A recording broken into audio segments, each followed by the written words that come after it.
For more than a decade, FTI has strived to become the leader in the aftermarket performance transmission and converter industry.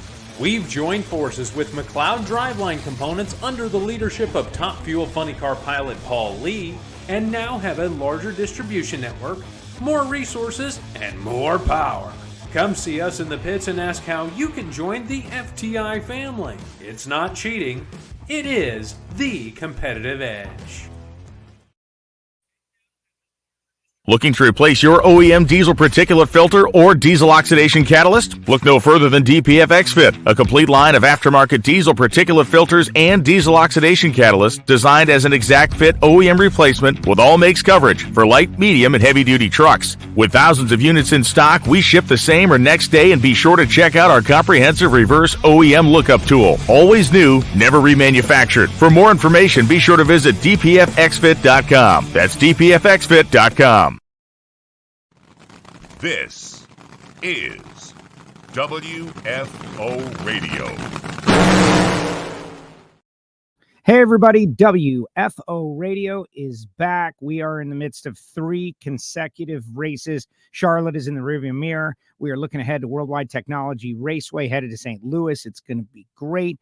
And boy, the countdown is really taking shape. Antron Brown, Austin Prock winning back-to-back races and seizing control of the situation in the NHRA Countdown. We're going to talk a little bit about that on this show. We're going to talk about our naturally aspirated categories. We got Dallas Glenn, who has taken the points leads, got a 6-point lead over Aaron Stanfield. They raced in the final round. We're going to speak with Dallas about what is starting to look like a 4-horse race, maybe a 2-horse race. We're going to see what you guys have to say about Pro Stock. And Matt Smith in Pro Stock Motorcycle, going to talk a little bit about him rallying back at ZMAX Dragway and getting the big win in the final round over Richard Gadsden. Also going to have Scott Libersher on the show as we get ready for the finale in FlexJet Factory Stock Showdown. Scott Libersher went from not having won a race to having won a couple of races and putting himself right back into the championship hunt.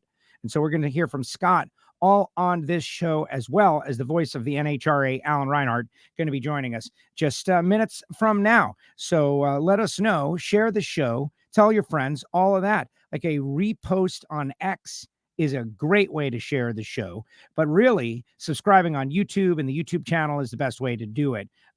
We are loaded for the rest of the year. And remember, WFO is going to go right up through and to PRI.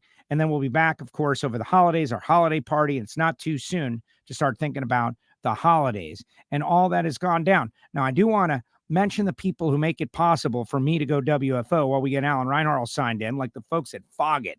Speaking of a great Christmas gift, like you haven't lived until you've opened your under the tree and you open your can of Foggett. And I'm not kidding around, by the way. That's very serious comment. Foggett.com, Amazon.com, or SummitRacing.com. Get yourself a can and protect the inside of your racing engine. It could be your golf cart engine, your lawn equipment. Not only does it protect them, but it makes it start easier the next time. But really, it's designed for high-performance racing engines. Also, Bernie's Speed Shop, BURNYZZ.com. Bernie's. This is Josh Hart, over 100,000 square feet up there in Ocala, Florida. Check out their inventory online. Follow their social media online. Bernie's has got it going on. Whether you are making a $100 million movie and you need some props, or you're just working on your frame-off restoration, they do top-notch work. Go to Bernie's, BURNYZZ.com, Bernie's Speed Shop.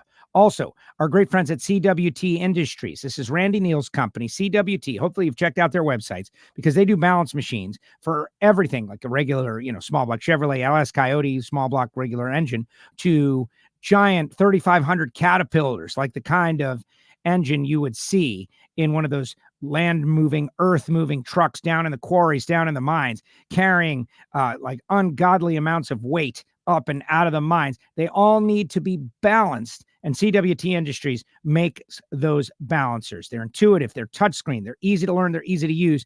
Go to CWTindustries.com and reach out to me, Joe, at WFOradio.com, and we'll put you together with Randy. If you've got an antiquated balancer in your shop, you got to make a change. It's time to make a change. CWTindustries.com. You heard a little bit about Jesse at the start of the show. Jesse Converters, the DPF X Fit for heavy-duty diesel, for mid-range diesel. They've also got their G-Sport brand. I encourage you to scan that QR code that's on the screen right now and get involved with Jesse Converters. They are changing the game when it comes to your filters on your diesel engine. And then, of course, Total Seal piston rings, the leader in ring seal technology. We got a new hidden horsepower getting ready to happen later today. I'll give you a hint. Tom Martino. Tom builds comp eliminator engines. Tom raced Pro Stock Truck. Tom has been involved at the highest levels of engine building and has now started a program with Factory Showdown and Factory X engines, which is really cool. We're going to learn about that on Hidden Horsepower. But go to Total Seal's website to learn more about rings. And next time you need rings for your engine, or if you're an engine builder, you should be using Total Seal piston rings. Heard a little bit about FTI Performance, of course, Paul Lee's company located in Orlando, Florida. And later on in the show, DeLand, Florida. HusseyPerformance.net, not just copper head gaskets anymore. The folks at Hussey are doing oil pan gaskets and header gaskets and valve cover gaskets, and they're doing all kinds of different gaskets out of the top-notch material, sourced here in the United States of America, made here in the United States of America. HusseyPerformance.net. Later on in the show, we'll tell you about Marvin Rodak. We'll tell you about Frank Hawley's, and we'll go a little deeper with each of our sponsors and maybe even teach you how to become a Patreon. Let's bring on the voice of the NHRA, Alan Reinhart. He joins us now after what was a wonderful weekend at ZMAX Drag. It was. It was. It was. It was definitely. It was a great race. It was a little warmer than we're used to seeing down there, and the teams had to deal with a little bit hotter racetrack, and the fans had to deal with a little bit warmer weather down there. But no, I mean, Joe, you know as well as anybody that's watched the show a number of times, my rating scale is really simple. If that was the first time, if Sunday was the first time that you'd witnessed an NHRA event in person, would you want to come back? And I feel like if Sunday was the first time that you'd ever experienced an NHRA event, I think you'd want to come back. I certainly hope so. We saw, some great upsets, a couple of great Cinderella stories. We saw a couple of lead changes in the pro categories. We saw a wild card winner in pro mod. We saw a little bit of everything out there, and didn't have a whole lot of downtime, a whole lot of problems. The show clipped right along, so I thought it was a great race. Yeah, we had no downtime or problems that I remember, like very little. My allergies from Charlotte followed me home, so forgive me. Well, once you get allergized, it stays with you. I've got it too. We did a fair amount of talking to over the past few weeks in a row, and the U.S. Nationals, et cetera, and so on. But the allergies were kicking out there, gripped to you like Darth Vader. Just grabbed that guy and made you pay. Me too. I just happen to be on allergy medicine all the time, so it makes it a little easier for me. But it was tough, but we got through it, Alan. That's what matters most. We got through it, and we made it happen. Everybody is out there saying WFO. They're all out there saying what's up. Walt's out there. Fast Eddie is out there. Frisky's out there. Latoya's out there. Everybody is saying what's going on to the WFO universe. Kara is out there. Huge shout out. That was amazing. Let's see. Everybody saying what's up, and it was great. Before we get to our Pro Stock winner, let's talk a little Pro Stock before he gets on the show. Dallas Glenn, Aaron Stanfield in the final round. That was amazing. And some people have said on our Ignition show, with a little of analysis, like I said, it looks like a 4-horse race. And someone said it could be a 2-horse race because these are the two best cars from all year long, certainly the most consistent. It was actually nice seeing those two battle each other in the final round, right? They cut their way to the final, and now Dallas and Aaron, just 8 points separate the two, 53 back to Erica, 74 back to Greg, and everybody else, I declare, they're Dunzo. It's over. Well, I'm certainly not willing to write Erica off just yet. I mean, Jag though. Jag, what about Jag? 166 back. Is Jag got a shot? He's going to have to make a big move. I mean, I think, and I said multiple times on Sunday that I really felt like Pro Stock had a big 4, just like Funny Car has a big 4. We've talked about the Funny Car big 4 for a long time. I think Pro Stock has a big 4 with Dallas, Aaron, Erica, and Greg being the big 4. You look at a week ago, it was Erica and Aaron in the final. This week it was Dallas and Aaron in the final, but it was the same 4 qualifying up top. It was the same 4 in the semifinals, and I think one of those 4, I think, is going to be the champ. I absolutely agree. But I've got to get a throat lozenge. I should have done this before. Go get a lozenge. She's going to go get a lozenge, guys. Like Alan Reinhart's going to get a lozenge. Well, Alan gets a lozenge. Let's bring on Dallas, Glenn. Dallas, do you need a lozenge? No. I just finished eating lunch. I'm all good to go. You don't need a lozenge. Okay. This is the tricks of the trade. I'm sure there are things you do before you get in your pro stock, or like, hit the head, right? Do a little, get rid of any extra weight you might have on you, or, get prepared, drink of water, something like that. Usually right before I get into the pro stock car, I have to go button the clutch can up. Make my last adjustments. There you go. I meant before that. No, you might need those. You might need those extra couple of pounds to get across the scales. There you go. Hey, Dallas, what's your take? I said multiple times on Sunday, and I know you can't hear me when you're down in the car, but I really look right now at pro stock that's got a big four, just like we talked about funny car. I don't see the champion coming from outside of you, Aaron, Erica, and Greg. I think those are the four best cars out there right now. What's your take? I think it would be highly unlikely that all four of us would have, 4 bad races in a row to let some of the other guys jump up there. But I'm not going to say it's not possible. I mean, I think, what is Jaggy, 180 66. back, I think? 166. Yeah.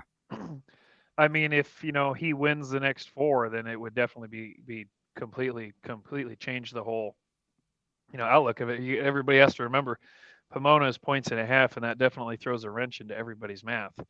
It's not just, you can't just gain 20 or 40 points a race. You can easily gain 60 to 90 at that race very easily. So, Pomona's always that's why that's probably why they do it, because they want it to come down to Pomona. Yeah. But how many times has anyone won 4 in a row this year? And how many times have you and Aaron lost before second round or beyond 4 in a row? Like, we want it to be exciting, but it is what it is. And I thought Jag was going to have a great start and a great countdown. 1 thou red in Maple Grove, and that kind of like set things off on the wrong direction. It is what it is. And you and Aaron have been the 2 guys pretty much all year long. Yeah, I mean, I knew exactly how Jaggy felt there in Reading. I did that exact same thing last year, so I knew exactly how that felt, and it's not a good feeling. But when you go up there, you're going up there with everything you've got, and sometimes you just push it a little too hard, and it's a very, very fine line to tiptoe. But the top 4 cars right now, they're definitely outperforming the field. I think we've all stepped up our driving, and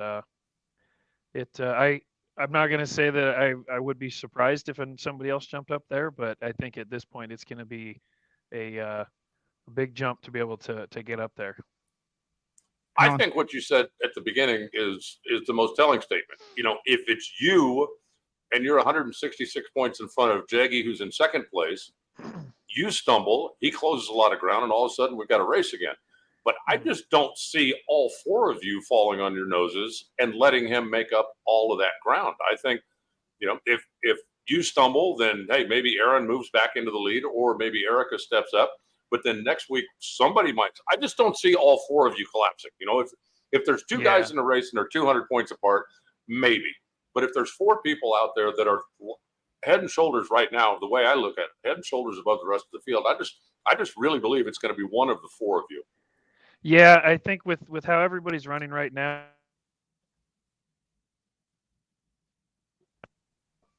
all 4 of us to, bow out before the semis there, I think that would be a pretty big, that would be a very exciting weekend for everybody to watch. I think there would be a lot of upsets. It was every round that where we go up there, I'm hoping, one of the. They're all texting you, Dallas. They're like, hey, Dallas, do you know that you're on WFO Radio? Like, do you know that you're on right now, Dallas? Hey, Dallas. They keep calling me. It's actually Kyle Koretsky keeps calling me over and over and over again right now. Thank you. Here, I'll text him not to call you while you're on the air. How about that? He probably knows I'm on the air, and that's why he's calling me. Oh, even better. Yeah, Kyle will do some background stuff like that. He'll be like, we were so kind to him too in his track, and we said such great things, Alan. And now he's deliberately sabotaging the show. Well, but we're talking about him now, so That's a good point. Yeah, he can call me Kyle if he wants knows how to to do because I'm that. not on my phone this time. So There you go. what's life in the shop this week? Obviously, you were back there Monday morning playing a home game. You don't have a lot of travel. You don't have, but you got to leave for St. Louis, tomorrow or Thursday at the latest. And then I'm assuming with a couple of weeks off between St. Louis and Dallas that you'll go home and then not come back again? Or what's your logistics as far as trucks and trailers the rest of the year? We'll probably leave tomorrow sometime. It's been very busy in the shop. Obviously, we have 5 cars running, so we get them all back, get them all cleaned and serviced and checked out, and fix anything that may need to be, that was broken. I heard an engine or two here or there between all 5 of us, and as we'll get those fixed, we get everything cleaned and freshened and checked out and wiped down and load it all back up, head to St. Louis. After St. Louis, we'll come back to the shop and do it all over again, and then fix everything we need. Try to, I don't know if we're going to go testing or not. You never know until the last minute usually. Then head to Dallas, and I think usually what we do, as long as there's nothing catastrophic, we usually send 1 or 2 trucks to Vegas, and then 1 or 2 will come back to the shop just to kind of bring a few things back, kind of get a fresh stock of parts and bring back whatever engines they want to work on. And but it's always a battle. It's a constant. People don't realize how much time and work it takes to keep these things running in the top half of the field week after week. It's more than a full-time job for sure. Dallas, you were the marquee matchup with Mason McGay. Hey, we rolled you out on stage because it was a rematch of the final round of the Lucas Oil Nationals. And that was kind of fun. It was actually really cool to see Mason trash talk you a little bit. Like nothing bad, but just fun, right? Like you guys are having fun. He said he wasn't rooting for you, that kind of stuff. But a tough day, right? Then you go through Hartford. Hartford's been resurgent. Then the back-to-back of the 2 Johnson's Horsepower Garage House cars at Elite, Erica and Aaron. Just, walk us through that race day and key in on a couple of big moments. Obviously, you can't count Mason out. They make good power over there. They can make good runs, and Mason's killer on the tree. So, I had to go up there with trying to make the best run we can, especially, it's not only you trying to make the best run you can to try to beat your opponent, but we were also trying to get lane choice for the next round as well. And not only lane choice, but the better run we make, the farther back we are for second round. There's so many things to it. If we can go low first round, now all of a sudden we're 4th pair instead of, second or third or first pair. So all that kind of plays into it. And then if you can be 4th or 3rd pair, that really helps your chances of getting lane choice for the semis. So there's a lot to it that people don't realize. But Mason's tough. I went up there and I've been trying to just hit the tree as best I can every single round. I'm not going to try to relax against anybody. I'm not going to give anybody anything. I'm going to go up there and take everything I can just in case something is a little off somewhere. Maybe, I think a perfect example is Justin Ashley first round. He's 17 on the tree somehow in a top fuel car. And he gets into trouble and has to pedal it, and he gets around on a hole shot. If he would have just relaxed and been 70 or 80 on the tree, he would have lost that round. So, you have to take everything you can when you can get it. And then second round, you got Matt Hartford, and Matt is he's running really good right now. I think he qualified 5th, and his car's making good, clean runs, and he's fast, and he's in his old car right now, and I think he can. You can't count him out for cutting a light either. And he, I knew he was going to. When we were sitting there before we fired up, and they told us to fire up, you can always kind of tell because he waited and waited and waited, and I fired up, and I did my burnout. And when I glanced up at the big screen, and he hadn't even started his yet, and I'm like, oh, he's gonna hang me out. I already know he is. And I get into pre-stage, and I don't know how long it was. It feels like forever in the car, but yeah, he took his nice sweet time getting in there, so I just dunked it right in as soon as he got in. I was like, oh, fine. If you want to make me wait, I'm gonna speed you up as soon as you get in then. And but we had a good race. We're I think 5 thou apart on the tree, and luckily the KB Titan guys got the car working really good, made a really nice run. And then we had the tough matchup there in the semis with Erica, and what people don't realize about ZMAX is the entire track is downhill. I don't remember exactly how much. I think it's like 17 feet downhill from just in front of the burnout box all the way to the finish line's like 17 feet downhill. It's And 1%. yeah, so 13 feet, 13 Yeah. roughly. Yeah. So, but it's noticeable, and when I went to roll forward, I like being fairly deep into pre-stage. And when I went to roll forward, it just rolled a little bit far on me, and I accidentally lit both of them on. She was a little upset with me at the top end, and I can kind of understand that. You just want to race clean and kind of do everything. Just go up there and battle it out. But honestly, I don't think double bulbing Erica is the right move. I'm not against double bulbing people. If I feel like I have a performance disadvantage and I think I can make a mistake by doing that and rushing them, then yeah, I'm definitely not above doing that. But that time just happened to make a mistake, and I'll take a win light any way I can. I mean, obviously, me going in and lighting both bulbs didn't make her car get super aggressive and shake or anything like that. And she's got a really fast car. It showed in qualifying. She crushed everybody in qualifying. So we were just kind of picking away and trying to get a little bit better and trying to close the gap all through the Saturday and first round. We ran really good first and second round. So, but got by that round, and then it's always tough with Aaron in the anytime you race Aaron. He hardly ever misses the tree, and he hardly ever makes a bad run. So you really have to do your job well. And the final round, I don't know if anybody could see it, but it felt like it took me straight towards the wall, and I had to kind of gather it up and then gently bring it back to the groove in a reasonably quick manner before it started spinning. I have to thank Safety Safari for doing such a great job prepping so far out there, because I was nowhere near the groove when I was shifting through the gears, and it stayed planted. So kind of got lucky on that. And, I didn't drive very well in the semis, and I got lucky that Erica shook. So, I did a terrible job shifting in the semis, but I did a really nice job in the final, and we were just, good enough to get it done. Alan? I want to go back to something that you talked about at the top. For those who don't follow pro stock closely, or those who are not an aficionado, why is it such a big deal to be third pair or fourth pair when you have the choice? Why is it such a big deal not to be the first or second guy down the racetrack? It seems like the first pair after a fresh drag like that, or after whatever class, or typically sometimes they'll scrape or they'll drag, or they'll put on some fresh spray or something. But for some reason, having 2 or 3 or 4 pairs of burnouts and launches in front of you completely changes how the car reacts to the track. And it's worth a couple hundreds. There's no doubt about it. Being first pair is a couple hundred slow. You'll generally always see that first pair be a couple hundred slower than the rest. And then that's when you're most likely to shake. And it's just, you have to really tiptoe through that first 60 feet when you're first pair. I don't know exactly what the deal is with how they drag it, or I don't think it's anything that they could do. I think you can't substitute a car doing a burnout and a launch. Interesting. Dallas, I want to go back to the Erica run, because that was a clash of titans, and Alan's number one qualifier, like Jinx, is still going. We'll talk about that. But I heard through the grapevine, right, that there were some words on the top end. And I want to get to what's true versus what's not true. I heard you went over and said, "Hey, didn't mean to do that," and then it kind of devolved.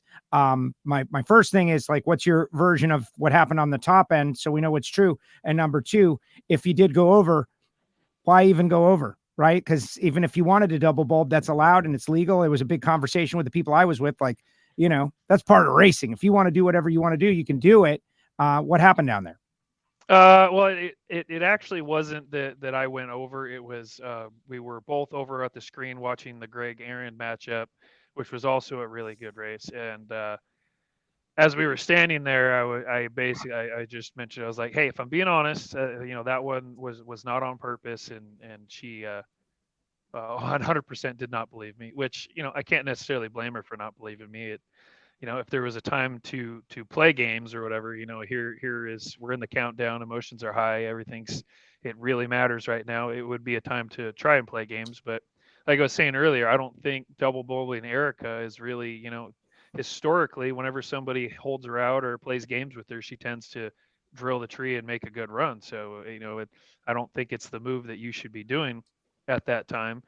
Plus, not only that, but, I had lane choice and I had a great car going into that. So as far as being down on performance, I felt like we could match her, and I was hitting the tree good all day. So as long as I do my job, I felt like we should have been able to do it. So I didn't see any reason to play games. It's just the car rolled a little bit more than I anticipated being downhill. And she just, she was a little upset. She, told me that, well, you're a racer, and obviously, there's 3 things you can do up there. So, that was one of them. And I was like, well, I said, if I did it on purpose, I'd tell you, absolutely, I did it on purpose. But, I didn't do that one on purpose. I have no problem saying, yeah, I 100% did it on purpose, and, I want to win. It's part of it. But no, I like I was saying earlier, I'm not above playing games, but I wasn't trying to on that one, even if it looked like it. If anything, it's good for pro stock. It brings a little extra drama to it. Well, exactly. Like, am I a bad guy for picking the scab? Oh, no, not at all. I mean, we can try to squeeze that for everything it's worth if we want to. It's anything to give the fans a good show and bring more attention to it. I that's what I think. Everybody immediately started to buzz about it. Oh, this thing happened. Oh, it's going to be interesting. So why sweep it under the rug, right? Let's pick at it a little bit. Alan, next question. What about your rivalry with Aaron? I mean, I got an idea. The next time you guys race, you should get out of the car at the top end of the racetrack and throw a torque wrench at him. Do something. I was thinking, have so much respect for each other that, I mean, I truly appreciate the fact that you guys go up there and what you do, but that would be so out of character for either one of you to just go up and, like I said, throw a torque wrench at the guy. I don't know. I mean, I don't really have any wrenches in the car to throw at him. How about a tire gauge? You got to have something in there. I don't want to throw my helmet. That thing's really expensive. But if I could throw my jacket at him or something. But no, maybe we need to make it interesting. Maybe we'll both go do our burnouts, and then we'll shut the cars off and swap cars, and then and see who wins then. And maybe we'll do something crazy like that. He's a great racer. He's a very good bracket racer. He I feel like he's one of those. You don't know if he wants to stage first or last. He changes it up. I don't think it matters to him. And so no matter what, we're going to go up here, we're going to race, we're going to see who's got the better light and the better car at this time. And it's really 100% when we go up there, we have no idea. It's a coin flip. All right. So Matt Smith is joining that. I see you, Matt. I just want to let Matt Smith know that I see you down there, and you will be up next. Go ahead, Alan. Just to follow up, do you have any relationship with him in between races? Do you guys end up at the same bracket race, or do you text each other? Or, if you bump into each other at Applebee's, would you sit down and have a cocktail and have a conversation, or no?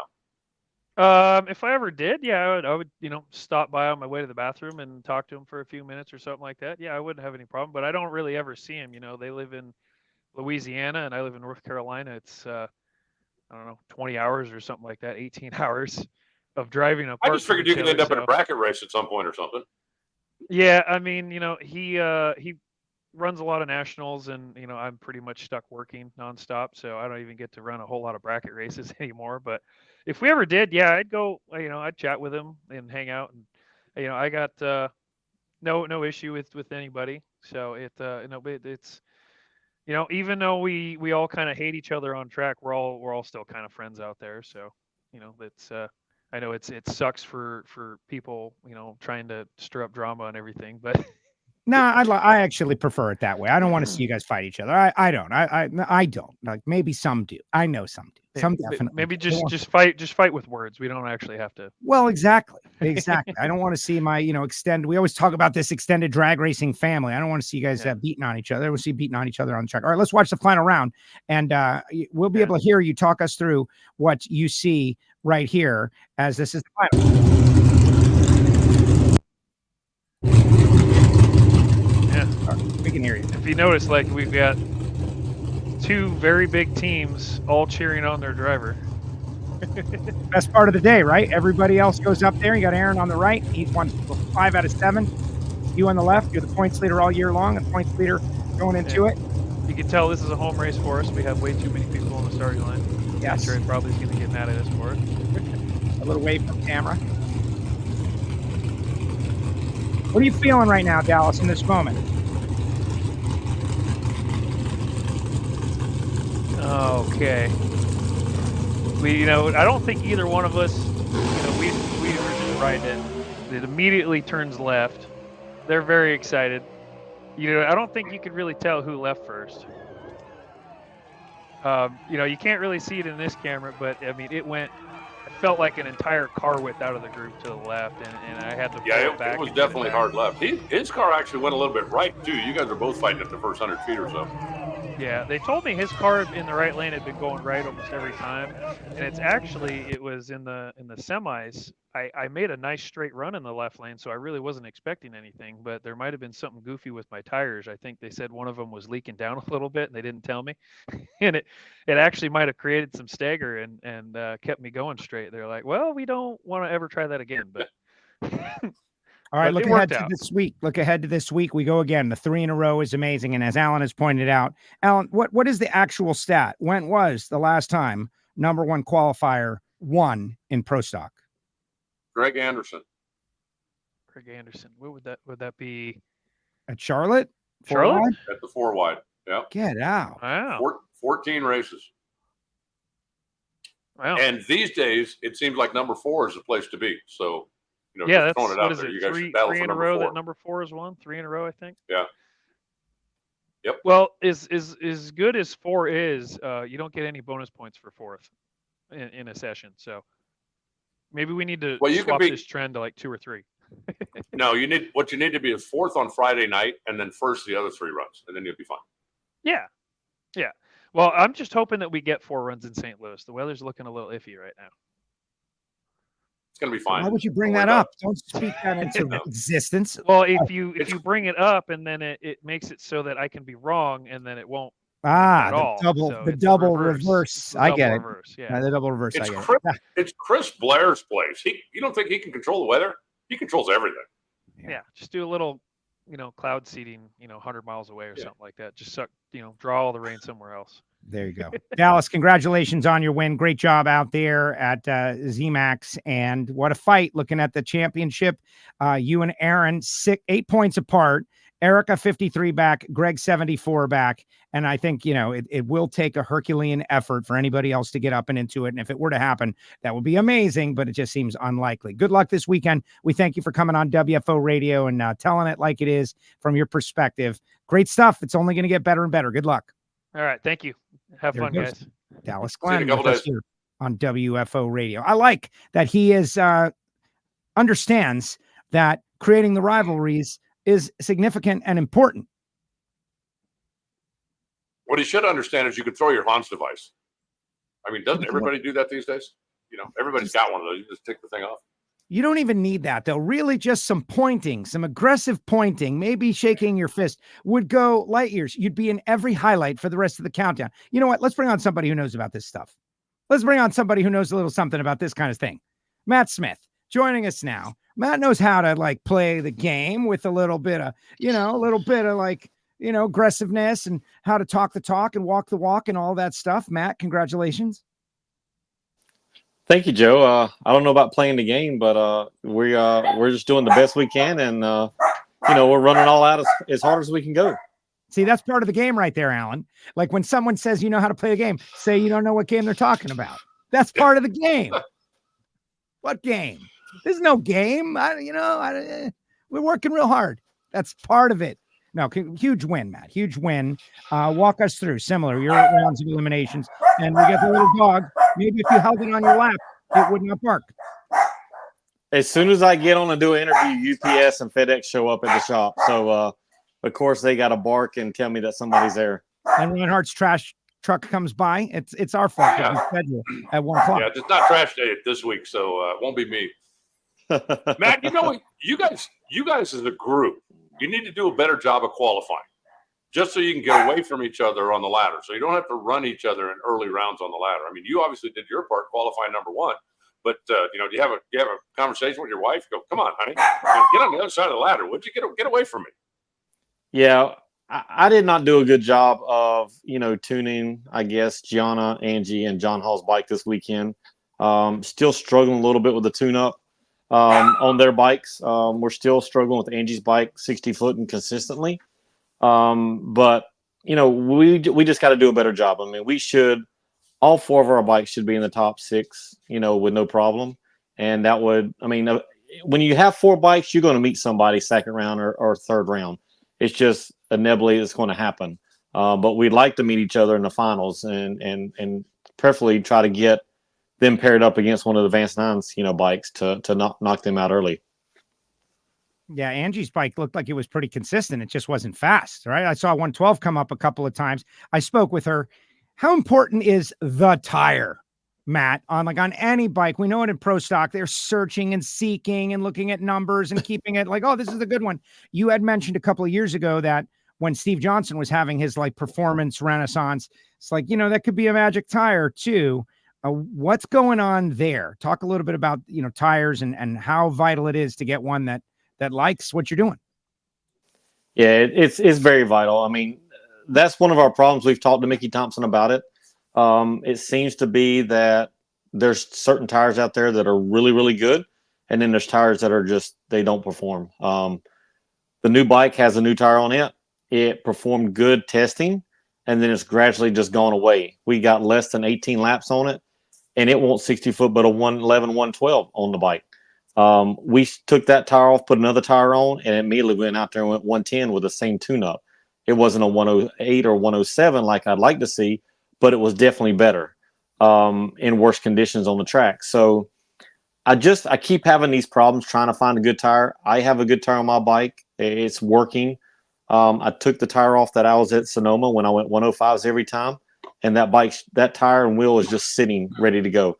I put a new tire on for Indy, and I've been breaking it in, and it's getting better and better and better. And I mean, it's not a 105, but we have 15 more pounds on the bike now than what we had at Sonoma. But it will consistently go 107s or 108s out there, and that's just where I'm at right now. And I'm happy there with the weight that's on the bike, especially the way the tracks are. The track at St. Louis at Charlotte was really greasy, and you just could not get after it. That right lane struggled. I struggled in that right lane, both qualifying passes. And I really thought when I got lost lane choice in the semifinals against Richard, I was like, man, I'm probably done. I mean, I cannot go down that right lane. And I just pulled 6 more degrees of timing out all the way through low gear against Richard. And I said, yeah, that's the only way I know to go down that lane. And it worked. It worked in that lane, way underpowered. And we ran a good number. So eventually there are good tires out there, and we don't know why there are. Alan? Matt, for the casual fans, what do you go through when you break in a new tire? I know that, like a pro stock race, the last thing in the world you would want to do is have to put new tire on or new tires Sunday morning round 1. So if you get 2 or 3 new tires from Mickey Thompson, what is the procedure for breaking them in before you think they're ready to race? And how many runs can you put on one once you get it into that happy place? Well, I'll put it this way. We buy tires 10, 12 at a time for Mickey, and we try to get all the same batch number because you will find different batches are different. They're in different molds. So we try to, when we get a bunch of them, we buy the same one. So typically if we get a good tire, we know that batch is good. It's just you got to sort through them and find the best one in the tire size. They vary so much from an 83 tire to an 86 tire in rollout. So we like the bigger tires for the V-twins because it helps us not spin the tire as hard in low gear. But braking procedure, we'll come out here in the driveway. We got a concrete pad set up, and we'll do a couple burnouts with a tire, let it sit for a couple days, 2 or 3 days, and then we go to the track and we'll test that tire, and we'll do a couple 1/8 mile passes, then a couple 1/4 mile passes. When you do the 1/4 mile pass, it stretches the tire to the max size. It stretches the cords. And that's when you know that's where that tire is going to be as far as tire size for the diameter. And typically on the 3rd or 4th run, if that tire 60 foot, 106, 107, it's a good tire. You save it, you put it to the side, that's a good tire. If it goes 112, 113, 111, 60 foot on the 4th or 5th time, that tire's not going to be no good. You just might as well throw it away because it'll never come in right. And that's how we do it. We cannot go and run new tires at the track. We have to test them. We have to break them in. And typically that's how we find our good tires and all. And we haven't been as lucky as I'd like to see and have 4, 5, 6 of them laying around this shop. We've only got 2 or 3 right now, and we need to find a couple more. Interesting. You have And how 25 many runs? Oh, yeah, that's what I was going to say. So John Hall's bike, we've had the same tire on his bike all year long. That tire would go 105, 106 every time. It had 115 laps on it. All the dots were gone off the tire. And I told John, I said, look, it started showing the cords. I said, we got to get rid of that tire. I don't need you hurt. I don't need you tearing up a bike. But it's hard to take one off when they go 105, 106 every time. And we had to give him a new tire. And that tire just has not been as good the last 2 races as what he had on there. But in essence, you don't want to get anybody hurt, But when you find that magic tire or that good tire, you want to run it till it's just it can't run no more. Derek is in the chat on this topic. One final thing, KB's got their burnout car. Do you have a burnout bike? Do you have a chassis specific for that, for breaking in tires? No, we just simply burn out with our normal stuff, whatever bike that goes on or we're testing, we can. Now we do have a school bike that we do, teach people how to ride motorcycles, and we will put new tires on eventually and do stuff like that. When we go to the track, if we know we're going to run that bike, we'll go do that a couple times and then let some people do burnouts and some launches, and that kind of helps break stuff in. But besides that, we don't really mess with that bike unless we're teaching somebody. All right, so 25 points. You are now up. So thinking about Gage, and you've been in that situation before, the countdown, the playoffs, just energizing everything, putting the pressure on everybody all at once. Here we go. After 2 races, you now have a 25-point lead and 27 over Richard Gadsden, 115 over Hector Jr., even though he won the first race, 154 over Chase. And so, I'm feeling like it's a 3-horse race. No disrespect to Hector, but he needed to have a really good race again to keep it going. But you never know. There's always that caveat. But what do you think about where you're at right now? I don't know if you could have written it up much better. You just don't ever know. I mean, our class, we have a lot of failures with whether it's cam sensors, crank sensors, TPS. I heard Gage had an injector go bad. I mean, you just don't ever know, any of those things can happen. And you just don't need that to happen first or second round, because it totally will change the outcome of what's going on. And that's why I stress a lot. You have to win first and second round. You got to go to semifinals every race to legitimately have a shot at this championship. And if you don't, if you go lose first round or second round, you're praying that the number 1, 2, or 3 guy has a first round loss or a second round loss, so you can make that up. But all in all, I mean, it's typically, I used to say, if you can win 2 races in the countdown, maybe 3, you're going to win that championship. But anymore, it's who can go to the semis or finals the most. I mean, at this point, I think we're all pretty close. Me, Richard, Gage. I mean, we're pretty close right now. In my opinion, I still think Gage has a performance advantage. When he goes out there and lays a 60-foot down, he can run the same speed that we do. He can run the same back as we do, but we know he can go that 103, 104 still at 660 pounds. So in theory, I think if he's on and that bike's on, he's still got the best bike out there. Now we're going to fight tooth and nail all the way to the end as hard as we can to try to push him to make mistakes. And we're starting to see that. We're starting to see him make mistakes when we're closer like this. He red lit at Reading. In my opinion, he should have red lit at Indy in the finals. I mean, 000. Well, I don't even know why he pushed it that hard, but that could have been an easy red light. And and then they had a break here at Charlotte. So I think they're feeling pressure, and that's what we're here to do, is put pressure on them. I just got to get Angie. I got to get Gianna. I got to get John Hall. I got to get them the bikes we had earlier in the year where they were qualifying 2, 3, 4, and put more pressure on that team. And I think we'll see some difference out here. Alan? Matt, give us the tail of the tape on St. Louis. You said that Charlotte starting line was a little greasy. You had to make some adjustments there, especially left lane to right lane. You've been to St. Louis a number of times. What's kind of the notebook going in there? What can we expect out of the bikes? St. Louis, I've always been really good at. I mean, we've won that race 3, 4 times, I think. It's a good track. Last year was a bad track for us. That's where Angie crashed at. And it kind of, our whole team was, not in the right mind to race. At that point, we were more focused on getting Angie better and being sure she was all right. Coming in this race this year, we have the points lead. We're going to go do our best to try to win that, if not go to the finals. But all in all, it's typically been a good track. Now the weather's looking pretty crappy, but maybe that means it's going to be cloudy and the track's going to be better. That we won't have all the sunshine on it and the track surface will be great to where we can push it a little bit harder like we could in Sonoma. Sonoma, we had a lot of cloud cover at times, and it kept the temperature down, and we were really good out there with 60 footing. So I don't know. I do whatever I can to at whatever conditions we have. I just, hopefully we get the race in and all the fans come out and support the track, even with the weather conditions that is showing that it's going to be, and us racers put on a good show for them.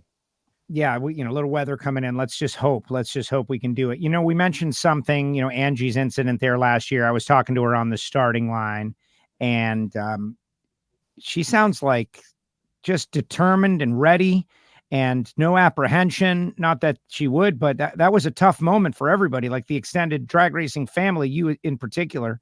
And the guts she showed later on in the year in Vegas, getting on the bike, and then Pomona getting back on the bike to get those points. Like, wow. But to go back to that place, there's got to be, memories pulling back in the gate. Like the last time we were here, this kind of very intense thing happened. Yeah. From what I understand, St. Louis has repaved the top end from what I've heard. And they've made it all smooth. We've got rid of a lot of the bumps and the really bad asphalt. So if that is true, which I think it is, that's great for us. The bikes need a smooth surface of stopping because we don't have, theoretically, we don't have parachutes. One guy does, but we don't have parachutes that slow us down.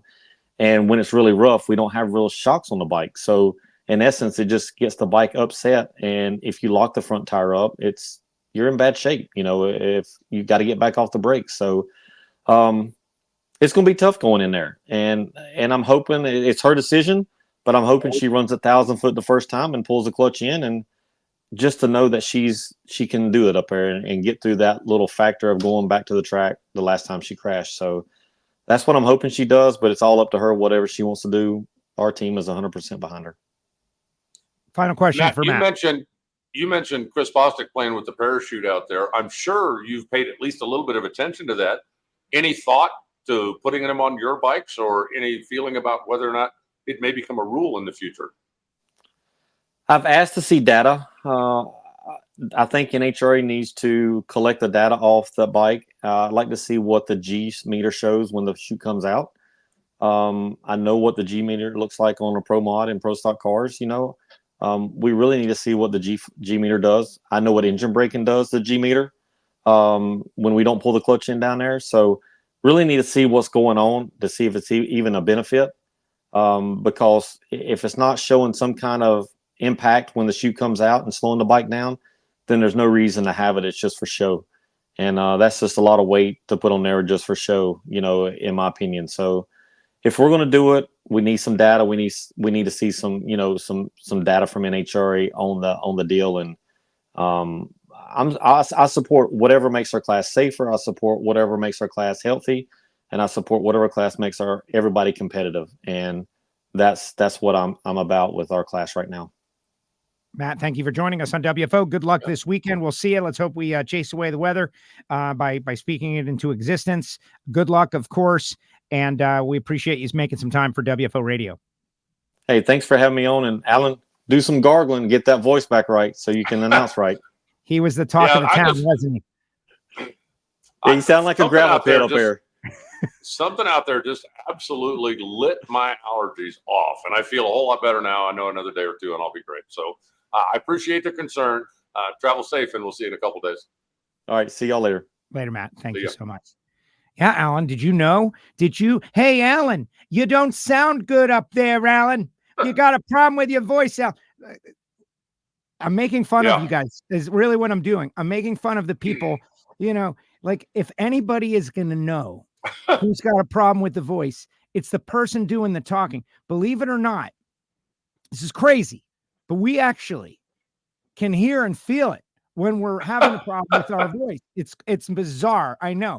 So all the wonderful people, the good meaning, wonderful people out there, and I'm just having fun with you just for a second, because I've been that guy that Alan had this situation. I was not great this weekend either, right? When you send a text that just points out the obvious, all it does, at least maybe not Alan, because Alan is a wonderful person, I am less wonderful, is aggravate and annoy, and also inflame, because it causes, I think, at least with me, a little bit of anxiety. Like, oh my gosh, everybody is hearing it. They're all texting me. Your voice, Joe. Joe, your voice, is something wrong with it, Joe. You need to know.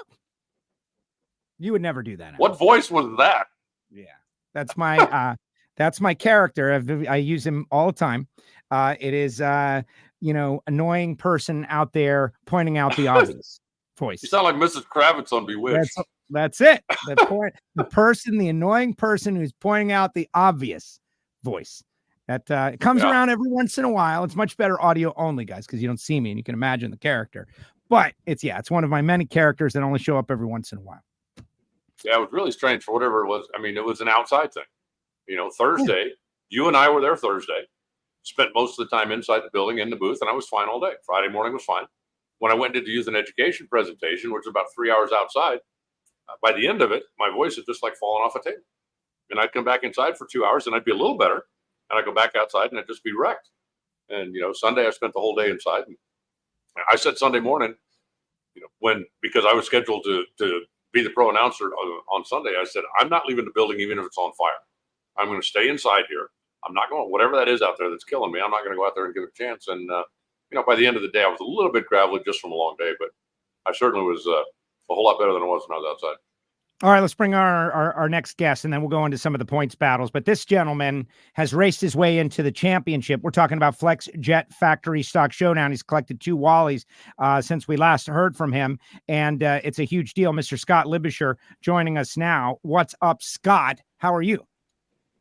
I'm doing fine. It's a little wet here in the Midwest. We're around the Chicagoland area, and got everything taken apart at the shop and looking at it and getting ready for this weekend in St. Louis.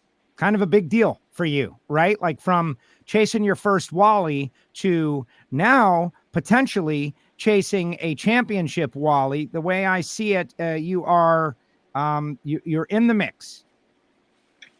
Yeah, my car's been fast all year, and I started going over some of the old data of what was happening, and a lot of it fell down on me. I lost one race by 7 thousandths of a second to Mr. Bell, and another one by 8 thou to Mr. Bell. And it's just been right there. Our qualifying's been tight. Almost every race, it's within 7/800ths, for the top 10, 12 cars. And I just changed up a couple of personal habits earlier to bed, and it seems to be working. And I'm not going to change much for this next race. I'm going to keep on that same path. Alan? Scott, I'm curious, especially for casual fans, how much adjustment is made on the cars from round to round? If you run Friday afternoon when it's hot out there, when maybe the track's a little greasy, and then you come back Saturday morning when it's a little cooler, conditions are better, what are the major changes that get made on one of those cars to make adjustments for track and weather conditions like that? Barring any drastic changes, rear gears and converters are done if it's extreme. A lot of it's in the computer, Alan. It's pulling that power back and ramping it in just right and then adjusting it for a greasy or a no prep track. David Barton took the year off from Factory Showdown, so he's been a lot more attentive in the staging lanes with the computer and running up and looking at the track. And it really shows that, in our performance here at the race at Maple Grove last week, they were running behind for TV, so we found out they weren't going to prep it for the final round, and he jumped in on the computer and took a couple degrees of timing out on the launch, and it worked out great for us. Yeah, clearly did. I love hearing about changing personal habits, right? So much money, time, effort, resources, not just yours, but that of your crew spent to get you to those final rounds. And then it comes down to the driver, and you can, we hear it all the time. You can't really make it faster, but you can definitely mess it up. That's a lot of pressure to want on yourself, Scott. It is. But that's the sport. It's, and I feel horrible when I, some of them are close, a 31 light to a 24 light, but I lost to Lee Hartman earlier in the year with a 56 light to his 30 light. And that was just a bad light for our class with the pro tree. So I just a little bit earlier to bed, a little bit more exercising and some mental exercises, and just trying not to over concentrate, but trying not to under concentrate. I went red at I think Norwalk. I was too relaxed. I didn't have the brake pressure up where it should have been, and I went 12 thou red just because I was too relaxed. So just going over them data points, I've just put a brake pressure switch in the car, something else to distract me on the starting line, but it seems to be working. Yeah. Scott, what's your life like outside the car? My life, we got 5.5 grandkids in the last 4 years, Alan. My youngest son, or my only son, Lenny, is due in February with number 6. We've been bringing my son-in-law Dan's boy to the races, so that's been a lot of fun, and having the grandkids around the racetrack. He was at Norwalk and he was just at Maple Grove. He's into the racing. He'll be 4 in December, and we're going to start looking for some junior dragsters, and but a lot of family time, Alan. It's we all live by each other and we all work together. And behind the scenes, my son-in-law Dan, he'll be coming back soon to racing, but he works at the shop quite a bit and getting the cars ready for each race, along with Alex Anderson, my other crew chief. What is the family business when you're not at the racetrack? What does the family do? We have a rental business, rental homes in the Joliet area. And I started out in the mid 80s with a handful of houses.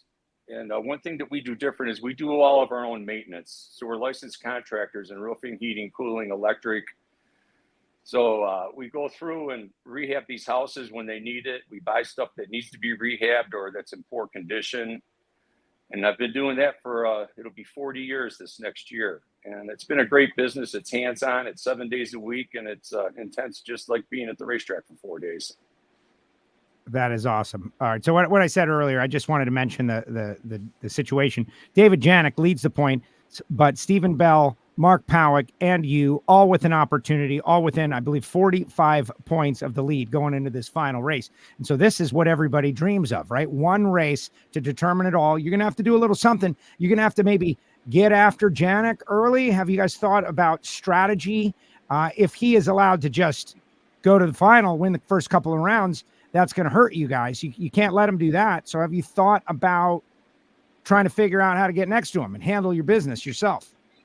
Yeah, we've had some discussions with David Barton and Danny and Alex about, maybe laying back or just going after that number one spot. Weather does come into play. Do we turn it all out on our first qualifying hit and hope for the best? Or do we kind of get a feel for it, and roll in a little later, which we've been doing, but with time not on our side with Mother Nature, I'm leaning towards, getting after it right out of the gate and seeing what happens. Have you considered just distracting him in the staging lanes and then airing his back tires up to like 45 pounds? Yeah, that would be fun. Just get somebody dressed up as something or another. But it's a good group of people. I get along great with Dave and Bell and everybody else. It's a close, knit group because there's not a whole lot of us doing it. And it goes both ways at the races, but everybody, for the most part gets along great. And, you put your driving gloves on, your helmet, and you line them up. And after that, you have a chit chat about it and see what happens. How's the health of the category, would you say? Like, this category came in gangbusters. We love it. We still love it. The sound of the cars, unequaled. The fact that they're factory cars, 9-inch wide tire, power windows, amazing. Factory X maybe took some of the energy, maybe not, because it's a very expensive race car. Just kind of speak on where things are with FlexJet Factory Stock Showdown, energy-wise, class-wise, attitude-wise. The energy's still there. I think it did get watered down a little bit with FX, and FX is still a new class, and I think it's going to be a great class. But Lottie and Alexandra, they went to that, and just with the learning curve that these guys that have not raced pro stock in the past, is a pretty good amount of work they've got to do, because they were going to try to do both. I just don't think it's feasible right now. And you get some new people coming into this class, and I think it'll survive. I think it's it's a competitive class, and Dodge, Ford, and Chevy have been right up there with the top qualifying points at almost all the races. You know, none of these manufacturers have ran away from it. NHRA has kept the parity really well, and like I said earlier, most of these qualifying rounds, 700-800s between the top 10 cars, and I don't know what else you could ask for. Scott, what's your racing background? Before you got into the factory stock showdown, what did you do? How involved were you, either on the local level or on the divisional or national level? Not much, Alan. NHRA wise has been the last 10 years. Prior to that, I grew up in the Midwest, and we used to go out to Maryville, Indiana, for US 30 drag strip out there in the late 70s and 80s. Used to drive down to Indy for the Nationals every year. Did a lot of street racing back in the day on old farm roads because I live in a rural area. But 2013, I picked up a Copo and asked my wife if it was okay, and I don't think she really understood the degree I was going to take it to now.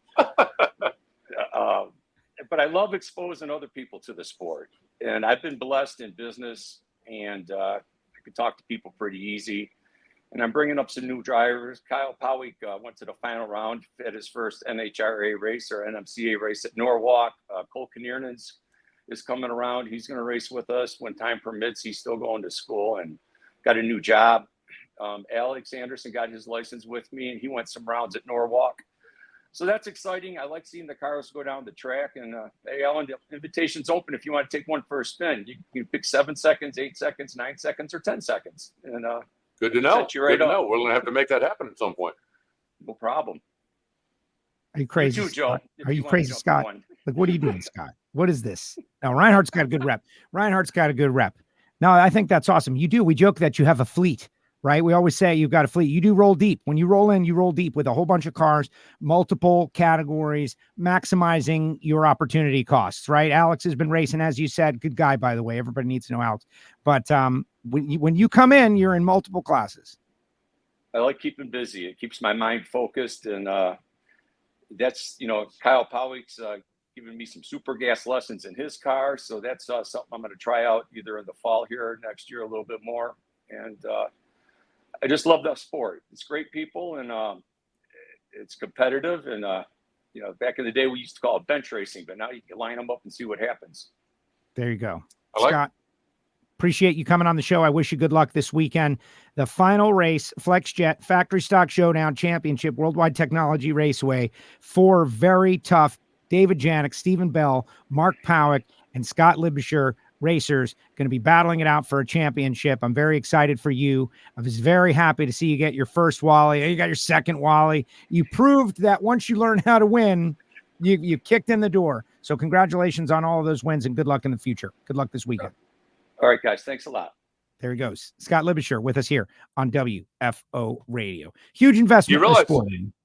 he's the only Illinois guy, so he's playing a home game trying to win the championship. All he's got to do, I would think, would get in touch with the state patrol and tell them, hey, if you see a guy with Louisiana plates or you see a guy with Ohio plates, or Get him. find something. Like, oh, we're gonna have to impound your rig for 72 hours. You can pick it up Tuesday. Yeah, they're very Smokey and the Bandit.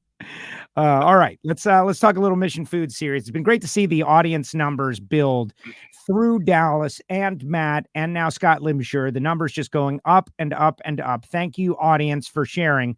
Guys, that's how it works. You see the show, you share the show, you engage on YouTube, you write a comment in the comment section, you share it, you like, thumbs up, all that, and the numbers go up. The algorithms, as you know, something out there in the computer world says people must be liking this. Let's show it to more people. And so thank you for doing that. Now let's get into our Mission Food stuff, Alan, where, let's start off with Top Fuel. Antron Brown hung out with Antron last week, and they go out and they do it again. Right? Antron Brown back-to-back, now 53 points over Justin Ashley, 62 over Sean Langdon, 67 over Doug Coletta, 118 over Clay Milliken, 130 over Steve Torrence. I'm not really willing to count anybody out just yet. No, I don't think so either. Justin Ashley had a very strange weekend. I mean, when's the last time that car made 2 bad runs in a row? And that's what it did on Sunday.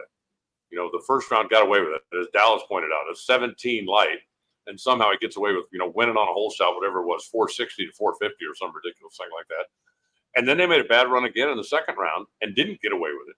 But I couldn't tell you the last time Mike Green made 2 bad runs in a row as crew chief of that thing. So I don't expect that to keep up. Antron, fortunately for him, was able to take advantage. Alan Johnson on Doug Coletta's car has been a bit distracted the last couple of weeks, dealing with personal family issues that, some people inside know about and some people may not. But I expect him to come back and be, very focused and very driven for the last 4 races coming in this week. Steve Torrence, they've been a little bit hit and miss. And I think he would tell you the same thing. But we also know that if they start hitting, they could start hitting and roll off 3 in a row. Clay Milliken has been a very, very big, pleasant surprise in the countdown. Car, coming off the Indy win and then, solid, whether championship contender or spoiler kind of remains to be seen. But no, I think that Top Fuel is probably the most wide open of the 4 mission categories that we contest. Well, so we've been talking this Play NHRA initiative in drag racing and really trying to get people who are, so there's a much deeper conversation to have. Like, I don't know how many drag racing people are going to go out there and gamble. I think it's great and I like it. And I would hope they would do it. But I know that there's gamblers that are looking for new stuff to gamble on because they can hopefully win some money. And the idea that Doug Foley was plus 5,000 plus, and he's going to the final round and he came up short, but just barely. Like, that shows you that in drag racing, the long shots can come in.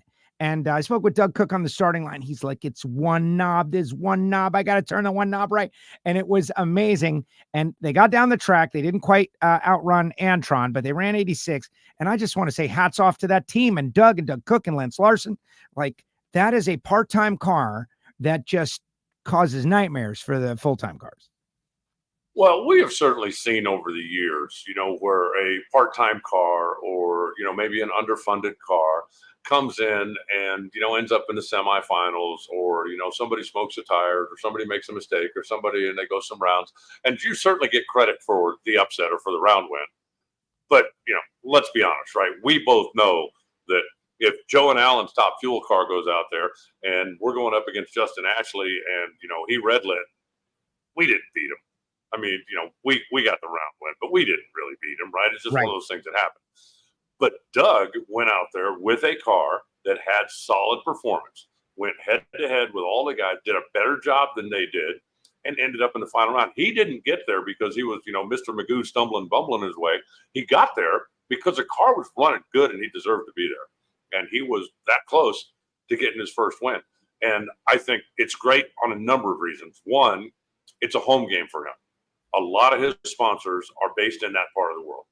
So they come out and go, okay, this is what you can do, right? I mean, if his sponsors are watching when he's on TV at other races and he goes, goes out in the first round or maybe goes to the second round, it doesn't get a lot of exposure, then, I think you start going, okay, well, we're glad to help the guy out. But when you bring them out to the track and you've got them there and you show them this is what we're capable of doing, and we could do it on a bigger scale.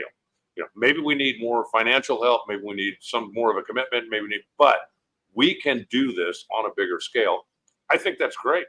I think it's got to get those guys excited. Does that mean maybe they sign up for more races or more deals next year? I hope so, because it's a good car when it's out there, and we will take good cars, as many as we can get. So, win-win. When again, home race, the friends, the family, the people that are there, that stop by the shop every once in a while and go, oh yeah, so you're racing this week, and if it's like, yeah, we're racing in New Hampshire, they're gonna go, oh yeah, okay, great. But when we're racing in Charlotte, they get to come out and see it, and that'll get them more enthusiastic and more excited. So I was very happy for him. If you're gonna have that day, having it at your home racetrack and being there because you deserve to, again, not because you just kind of showed up and everybody handed you the win. Being there because you had solid performance and you raced up, heads up with everybody you raced. I thought that was a great day for that team. And, he was obviously very excited. Even losing the final round, he was still very excited about the day he had. And, I loved when we spoke to him at the top end after the thing blew the blower off of it. And he was asked, are you going to be able to? We will absolutely be back. Not, well, gee. And he said, we've got the parts. We've got the people. He said, if we need help, we'll get help. But this team can turn this car around. We'll be back. We'll be ready to go for the final. They were back. They were ready to go for the final, and they gave Antron a good, honest run in the final round. Yeah, and I think that's a very important point to make because you're being judged even when you don't realize you're being judged, right? Like that potential sponsor that's out there in the world, like, yeah, oh no, we're going to have problems because we don't know what we're doing, right? Like, I don't want to be involved with that guy. No, man, this guy is ready to go and they're going to do it. And they did it. And they battled Antron and just came up a couple of hundredths behind. I think that's a great point. The Justin Ashley program of don't tell people that you can if they write a check. Do it yourself. Get out there, start doing it, and tell them that they're missing the boat because you're going anyway. And I think Doug is showing that. And I would hope that Doug Foley can bring on more funding and race as many races as he wants to in 2025, because that is a team. Doug Cook has always shown he knows how to tune one of these things, especially in a time where I don't want to say there's brain drain in the crew chiefing world, but beyond what we've got right now, you know, Doug is a capable guy who's got a home with a dragster that is going well. That having all been said, Antron Brown, back-to-back to start the countdown, AB on a quest for number 4, and that would be a real big championship because he would have done it as a team owner. The craziest stat, and I don't know if you saw this or not, but, you know, Antron, year after year, he's a contender, right? I mean, he's always in the top 5. He's in the top 2 or 3. Do you know the last time he was leading the points? No. 2017. What? Doesn't seem possible, does it? No. But I guess with Torrence, the Torrence domination and all that, I guess, but no, it doesn't seem reasonable. And, you know, they've got some momentum right now. They got a little mojo going. You know, I love the attitude that they have, you know, the entire team right now. We're going up here. We've got a job to do. You know, Brian Karate, you know, look, we're not necessarily trying to set low ET. We're not trying to set the track record. This is what we think the track will take. This is what we think it'll take to win this race. That's what we're trying to do. And if somebody comes up here and, you know, pulls off a Superman run in the other lane, okay, fine. But they're not giving anything away. They're making good, clean runs. And that's a difficult combination.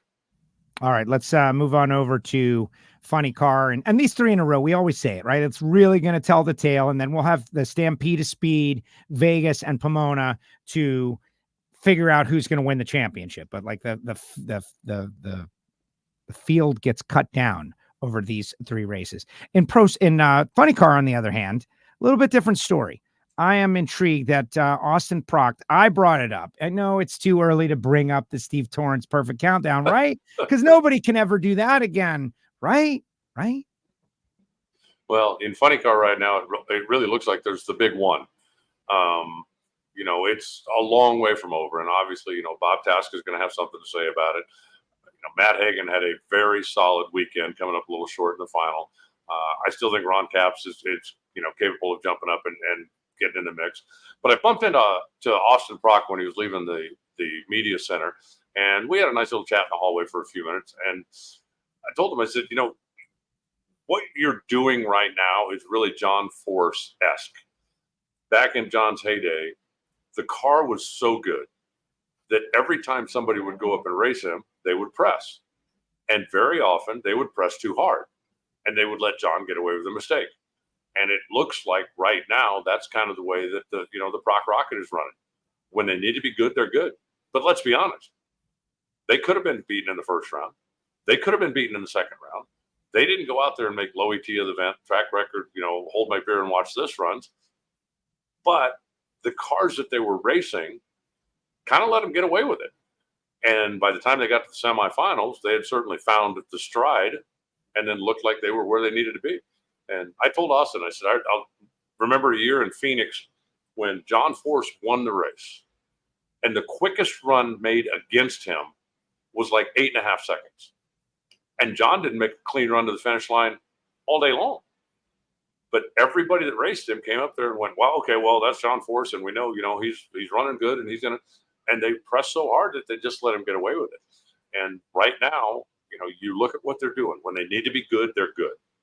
When they need a little good fortune, they're getting a little good fortune.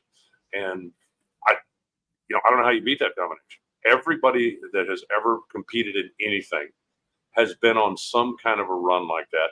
Maybe it lasts a week, maybe it lasts 6 months. You don't know, but you'll take it. And you try to keep doing everything the same, and you try to make sure that you're not the one that brings the streak to an end, because you know it's going to crash down at some point. But I told him on the stage during the winter interview, I said, the rate you're going right now, you could clinch this thing in Dallas. And he kind of laughed. And he goes, we're not looking that far ahead. We're looking, we're going to go to St. Louis, and we're going to concentrate on qualifying. And that's certainly the attitude you got to have. But right now, they are, if not head and shoulders, certainly at least a head above the field. Well, he's 129 points up on Tasca, 136 on Beckforce, 153 on Hagen, 207 on Caps, 210 on JR, who pretty much bowed out this past weekend, like vocally. He said that pretty much ends it for us in the top end. Another good interview for JR, by the way, just like, you're getting closer to his attitude every time he speaks, which is a good thing. But 129 points, there would have to be a huge swing, right? They'd have to lose first round, and then Tasca or Beckman, who has had a great car, right? Beckman has had the second best car, but just things would really have to fall their way. We'll see. We'll see how it all plays out. And I mentioned that Steve Torrence perfect countdown as like something to shoot for. Unlike Pro Stock, where you've got 4 cars that are at the top of the field, and if you look at Jaggy on back, you know all 4 of them aren't going to stub their toe. But hypothetically speaking, if Prock makes a mistake and goes out round 1 or round 2, all of a sudden the rest of the field can close that gap, because it's not one guy hoping 4 guys make a mistake. It's 4 guys that just need one guy to make a mistake, and then they can start making a move. So, do I see that coming? Nope. I think from the performance standpoint and from the mojo standpoint right now, the Cornwall team has just got it. It's all rolling downhill for them, and they need to just keep doing what they're doing. Well, we'll have to see when it's all over. We'll write the story after the In-N-Out Burger Finals in Pomona, and if things were to continue to trend the way they have trended, this is like the 3-year culmination of Jimmy Prock, like freaking out over losing 2 championships by a total of 15 points. And he said at the start of the season, and it was really cool, Austin said it after Indy, that in an interview on WFO Radio, everyone could go back and find it on YouTube, that Jimmy Prock said, our goal is to win the championship, and was really aggressive about the way he said it. And Austin said, I've never heard my dad like that before, that interview. And they've raced all season that way. Nothing cute, sledgehammer, crush competition. And they've been doing it. So we'll see how it all plays out. Maybe someone can figure out how to do it, but you got to get them early. And maybe this weekend. I mean, 7 wins on the season so far is like, if we just sat down at the beginning of the year and said somebody in funny car is going to win 7, you'd have gone the same thing we all did, right? Hagen and Caps and Tasca, and at the time was John and Bright. So ain't no way somebody's going to reel off 7. No way. There are too many good cars. If somebody reels off 4, that's going to be a big year. 5 is going to be wow. Well, they've got 7 and they still got 4 to go. So they've got it. They definitely have it all going on right now. All right, let's talk as we get ready for the weekend. Let's talk Congruity HR Pro Mod presented by Learn EV Plus, the big sponsor going on. Really cool story. Khaled Al-Belushi couldn't be there. As the rules indicate, you're allowed a replacement driver or substitute driver for 1 race in the countdown. His substitute driver, the Carolina kid, Travis Harvey, first NHRA quarter-mile race. On the stage, Justin Bond, as we're ready to walk out, he's like, you got to make Ricky and Travis the marquee matchup, because this is like a big Carolina moment. I said, yes. And Ricky, like, and as much as Ricky will do, it was like a passing of the torch almost.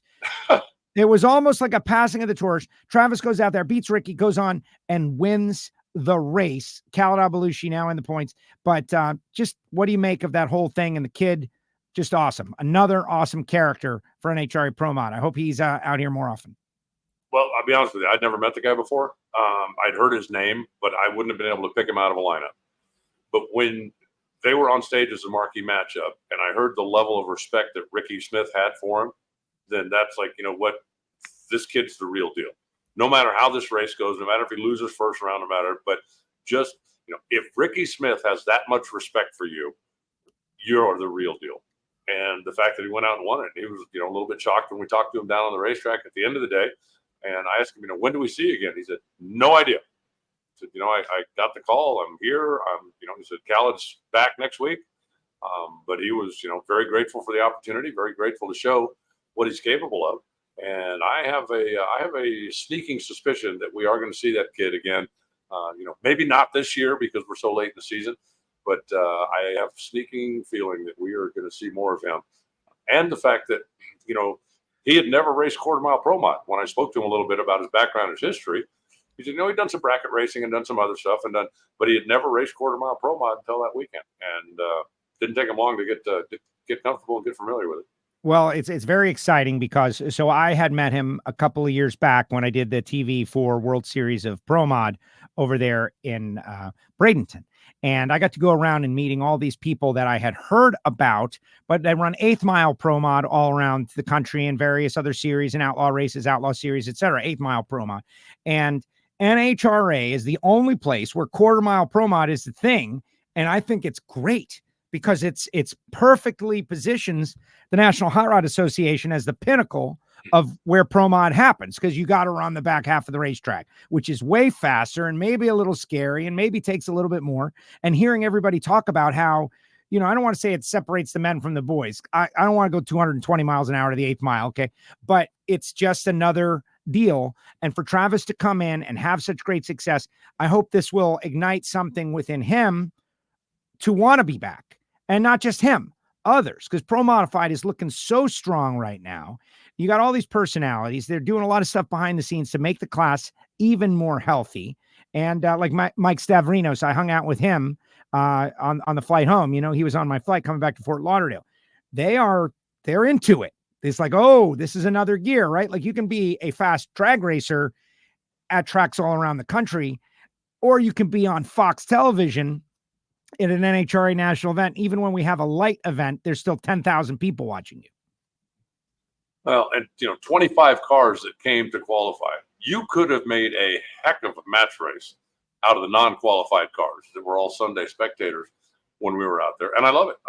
The one thing, if I could become the czar, I'd like to get a couple of turbo cars back out there and maybe a couple of more nitrous cars. I think the variety of the category is one of its great calling cards. And even though the level of competition is high, the on-track product is great. I just wish we could get a couple of turbo cars out there to mix it up, because there are turbo car fans out there that I think when they tune in and go, there's not even one trying to qualify, they kind of go, I think you need to, one of the great calling cards of Pro Modified has always been, we've got everybody represented, and, how to do that within the rules and not have, 47 people switch is what we've seen in the past, right? If it's perceived that that's the better way to go, okay, everybody build one. But I would love to get a couple of turbo cars out there. Yeah, and some classic body, like Willie's style, Scotty Cannon style body schemes as well. Give them like a 200-pound weight break until they start dominating and then pull them back. But that's Lonnie's gig. And we just get to sit here and go, come on, Lonnie, get with it. Come on, Lonnie, get with it. Come on, Lonnie. Come on, Lonnie. But that's a winter break kind of thing. We'll see these guys back in action. Let's see. Joe Maynard and Sean Bellemere. I'm a little bummed. We can say it on the show. Sean Bellemere and I always end up on the stage together. We were up against a very tight TV window once again, and we were going to do an interview with those guys with you out on the racetrack. I guess they ended up doing photographs when that was happening, got double booked. We didn't get to talk with Sean or Joe Maynard, but Sean Bellemere, like, can we start engraving the trophy yet? I think so. Is it mathematically locked? No, but I really think that we can. The way that team is running and has run, Macy Gordon has exceeded, I think, most expectations. She's certainly going to have a top 5 finish, and said at the beginning of the year, Maddie Gordon said at the beginning of the year, their goal was a top 5, and they're going to accomplish that. I think it's been a breakout season for Bob McCosh. Finding the winner's circle again, being a much more consistent player. But I think that it is going to be, another big championship trophy going back to Tony Bartone's place. So yeah, we can definitely start. Call the engraver. That one's all but done. Right. Like, what would have to happen? They've got so many wins racked up on the national level.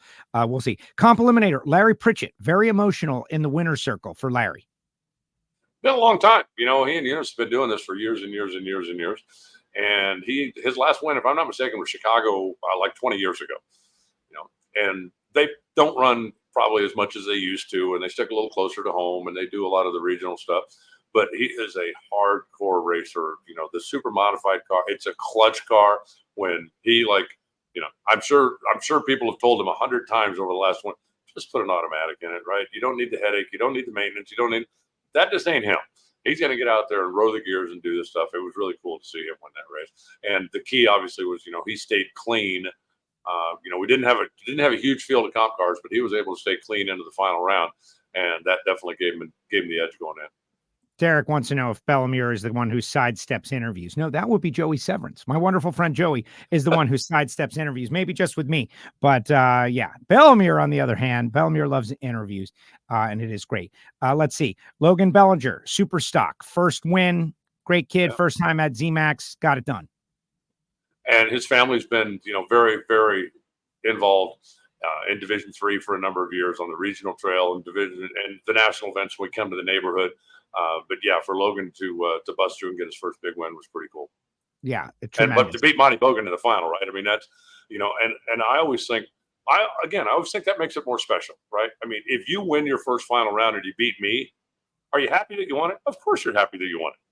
But if you win your first final round and you beat Anthony Bertozzi, isn't a little part of you going, yeah, because the guy you beat makes it extra special. And, as good as Monty is, and if I'm not mistaken, he's leading the national points right now. He is, he's certainly going to be a top fiver by the time it's all over with. I think, if you win your first one against somebody like that, I think it makes it even extra special. Yeah, Monty is as good as they get. He's one of those top-notch racers. Tim Barrett, first win, heads up, stock eliminator, final round against Kenny Anderson, who's from Lake Worth, Florida, and that's just super cool for Kenny. But heads up, that is just a different. Like, how many quarts of oil you think was in that thing? Well, I have to wonder because they had all night, right? I mean, for the fans that follow casually or may not know, they ran. Because we had so much going on with the alcohol cars there, with the pro mods there, there was just so much going down the racetrack on Sunday that on Saturday night they ran the 4 Lucas series, Super Comp, Super Gas, Stock, Super Stock, down to the finals. And so the only run that was run on Sunday was the finals. So Saturday night after the semifinals, both Kenny and Tim knew one run heads up tomorrow, and whoever won it was going to pick up their first Wally. It's not like you got to turn the car around in 20 minutes and get back. You got all night. So it's like, okay, do we have some smaller tires, some lighter tires? Like you said, how much oil are you going to put in the thing? You don't have to worry about, can we get the manifold ice down in 20 minutes? You can get the manifold ice down in 12 hours if you want to and bring it up and turn it loose. But it was, I would have been thrilled for either one of the drivers, whoever won it. But for Tim and for Linda and, the story and the Camaro and all the stuff, I just thought that was a really cool moment for them. Since we're talking about it, now that we've seen it twice, I know it's not my job, but I think we should run them down to the final rounds of every race. I think we should let the people who unfortunately lose in the semifinals get home by Sunday as a reward for their unfortunate going many rounds and not really winning anything. I think we should have the finalists at the pre-race on Sunday morning. I think we should let them think about it all day long. I think we could talk about it all day long. I don't think anybody should get a free shot at the tree before the final round because sometimes there's 3 cars. And I think we have stumbled upon something that works very well. And getting them down to the final 2 on Saturday night, I think is something that maybe we should do forever. What about you? What is your take on that? Well, Joe, as usual, you're dead wrong. No, I think that circumstances are going to dictate, sometimes that's what you got to do. I have advocated for years, there should be no buy runs on Sunday unless somebody blows up, somebody can't, but there should be no laddered buy runs on Sunday. When you bring 3 cars back, and yes, I understand that's going to happen from time to time. But it is such an advantage, I believe. If Joe has to run Fred and I get a bye run, and then I come back and run whoever wins between Joe and Fred, I basically get a free practice run and then one run for a trophy, where Joe and Fred don't get a free practice run.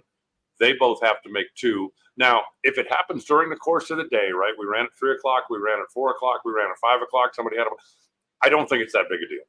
But when you've waited overnight, especially if it's different weather conditions, I think it's a huge deal. And I think we should find a way to get rid of that. However, I like the fact that all of the different cars and all of the different categories race on the same day.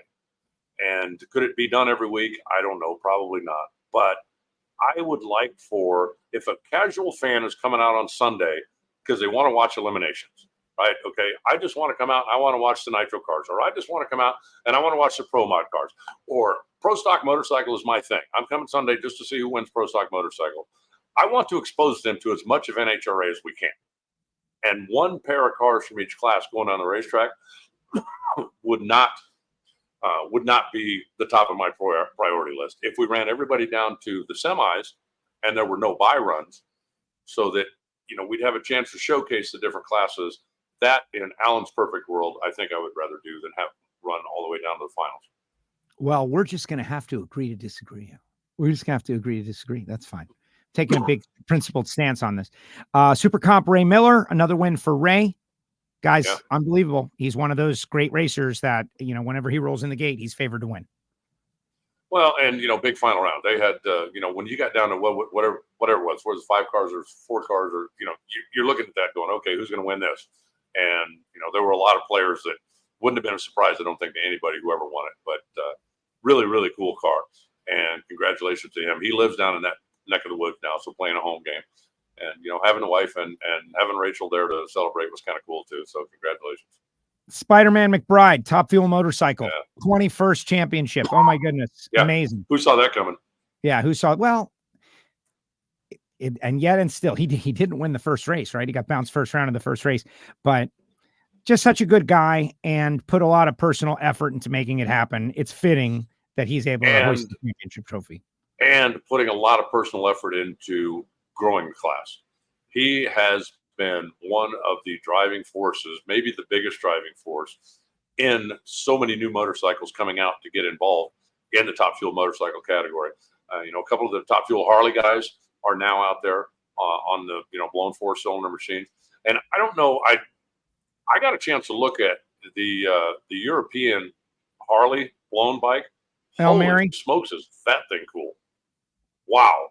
I mean, I sit there and looked at it and going, I could spend 5 years in my machine shop. I couldn't build that. I mean, that thing is just amazing. And topping the racetrack at one point, I looked at it, and when the rest of the bikes came around the corner, I walked over to Larry McBride and I told him, I said, I used to think your bike was pretty cool from a machinist standpoint. I said, and he went, oh my God, that thing. He said, and you only know half of it. He goes, those guys basically, by themselves, most of it by hand, and what an absolute work of art that thing is. I'd love to see maybe a couple more of those, or I'd love to see that thing win a race or two, because I think that would really, really generate even more excitement for the category, having different style engines competing heads up. Chad Taylor wins Top Dragster. Tyler Kahele wins Top Sportsman. Sandy Wilkins, great story. He was very appreciative that we gave him the Never Rest Award. Great stories in Top Sportsman and Top Dragster. Well, and, just a Reader's Digest version, Sandy, Saturday night when we ran the semifinals, blew the motor up. Didn't have a spare. Sandy is an engine builder. His shop is there, but he didn't have the means to put together another one and get it. He's never won at his home racetrack there at ZMAX Dragway, and he wanted desperately to at least have a shot at it. He called a customer that has the same engine. He built basically an identical twin engine. The guy lives in Illinois and said, can I borrow that thing? And the guys in Illinois jumped in a truck and headed towards ZMAX, and he jumped in his truck and headed north. They met wherever they met, swapped the thing over. They came back, they put it in, fired the thing up at noon on Sunday, and came out and made the final round, and then ended up breaking out in the final round. But he at least was taking a crack at it. And, it didn't pay off for him, but, the effort was definitely worth the Never Rest. Amazing. And then finally, Super Gas, where Dave and Back to Sue, back. well, really, it's 3 in a row because they won Division II National Open in Rockingham. He and Sue won Super Gas and Super Street on the same weekend, and that started this run. Went to Maple Grove, their previous home where they grew up and met each other, won, and then came back to their new home track and won again. Back-to-back nationals in Super Gas has to be pretty rare because it's super tough, and just amazing that Dave is able to go on such a roll. Yeah, it doesn't happen very often. If I'm him, I'm buying a house in St. Louis and headed there this weekend. So, like when you're on a roll, don't stop. You do not want to be the one that breaks the momentum when you're rolling along like he is right now. Yeah, that is a fact. They are going to go to, I think he only has claims left on the divisional level. So they're going to go to Virginia Motorsports Park and try to shore up the points as best as they can, given the circumstances. And if they have to go west to secure like something really good, they might. They talked about it a lot on our Ignition show.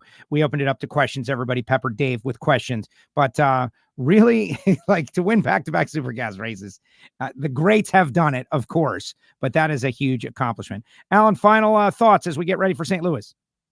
I'm just ready to go to St. Louis. Give us good weather and we'll take it from there.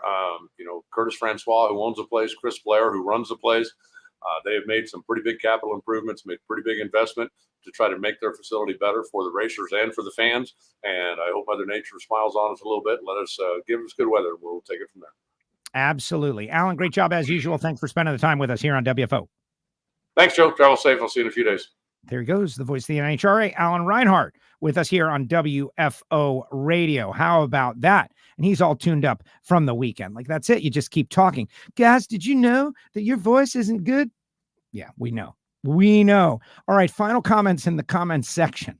My buddy, I've talked to him this morning, and he's like, yeah, your voice sounds rough. Yeah, there's a lot of talking that happens. There's a lot of talking. Final comments in the comments section. I'm going to give you a couple of final thoughts from myself after this.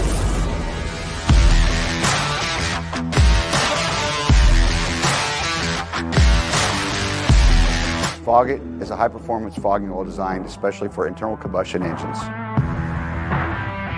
Foggit can be used by everyone. If you have a lawnmower, a jet ski, a motorcycle, a tractor, a high-performance car, a classic car, racing vehicles, if it has a cylinder wall, it needs Foggit. That is right. Get yourself a can of Foggit for the holidays. Gift your can of Foggit to your great racer friends so that they can soon understand how important it is to protect the inside of your engine. All right, before we get to your comments, and I'd like to hear what you think, how about this as a question for the YouTube channel? YouTube comment section question. It's a two-parter. Have you enjoyed NHRA getting the Lucas Oil categories down to the final rounds? It's happened each of the last 2 races. And I think by accident, we've stumbled upon something that really works for multiple reasons, like in engineering. Like if you can solve one goal with your engineering, you've done something great. But if you can solve multiple issues with your engineering, that's the holy grail, right? And we have kind of stumbled upon something that eliminates the byruns that Alan doesn't like. There's always byruns. There was like 5 of them or something, or would have been. Eliminates the byruns, puts 2 racers on equal footing, gives us an opportunity to feature and highlight our Lucas Oil Series racers as their final round comes up the next day. We could really, you could do a feature, you could put out a social media post, this one versus that one. And you do lose showcasing the categories to the crowd in between the second round and final rounds of the Mission Food Series. You do miss that. But how many people are in the stands at that time anyway? And they're seeing a bunch of byruns. And are they even paying attention? So you do give something to get something. I think it's worth it. And finally, and we talked about it on Ignition last night, the people who lose in the semis get to head home Sunday morning and be home and ready for work. And that makes it so much more affordable for them because they're home to go to work on Monday. So, but what do you think? Have you liked it? And should NHRA adopt that permanently? Should that be the way it is? You decide, put it in the comment section on the YouTube show after it posts. We'd love to hear it. Shout out to everybody watching on PowerTube TV, They're going to be at PRI. They're going to be at SEMA, PowerTube TV on Roku and Samsung. Everybody watching on PowerTube TV. Project Pontiac update. We got rods and pistons in the block. Gary Stinnett doing a lot of good stuff. I'm chasing around valve covers. I'm chasing around parts and pieces. The trailer at Wright Trailers is coming soon. We've got a whole lot of good stuff going on. The TeePublic store. All kinds of new gear up there. Morris Motorsports gear. If you want to rep Dave and Sue after winning 3 in a row, the only place you can get Morris Motorsports gear is the WFO Radio store. The link is in the chat section right now. Get your shirts, get your gear, get yourself a mug. Morris Motorsports. Oh, yeah. And plus the Miami Hollywood Speedway t-shirts. And oh, by the way, big thanks to Randy Lynn and Hot Rod Randy's, where this shirt, the OG, and also apparently good luck, because it's won back-to-back-to-back U.S. Nationals, shirt is on sale for just $10. The Podfather of Drag Racing shirt. They've been selling for just $10 until they run out, and that's going to be the deal. I mentioned the holidays. Marvin Rodak, 817-924-6821. Call Marvin and order some coffee before the Stampede of Speed. This is your plan for the holidays, the Rodak's holiday packs. Coffee, hot sauce, spice rubs, 817-924-6821. And then, of course, Frank Hawley's Drag Racing School, the Dragster Adventure at frankhawley.com. All right, what are your comments? As you can tell, I'm running out of gas. Too much talking. Did you guys see my question about Paul Smith? Yeah, I did see the question, Andrew, and I didn't know that had happened. And Alan and I are in the tower and did not know that was an issue. And so we'll maybe get after it next week. I would say just an oversight, a mistake, right? Turning over the car on the top end. Like, I don't know. Sorry, Andrew. Scott, loved Ignition. Derek says Alan's fired from WFO for disagreeing with me. That's not true. Lauren says, congratulations, Dave Morris. Yeah, really tremendous.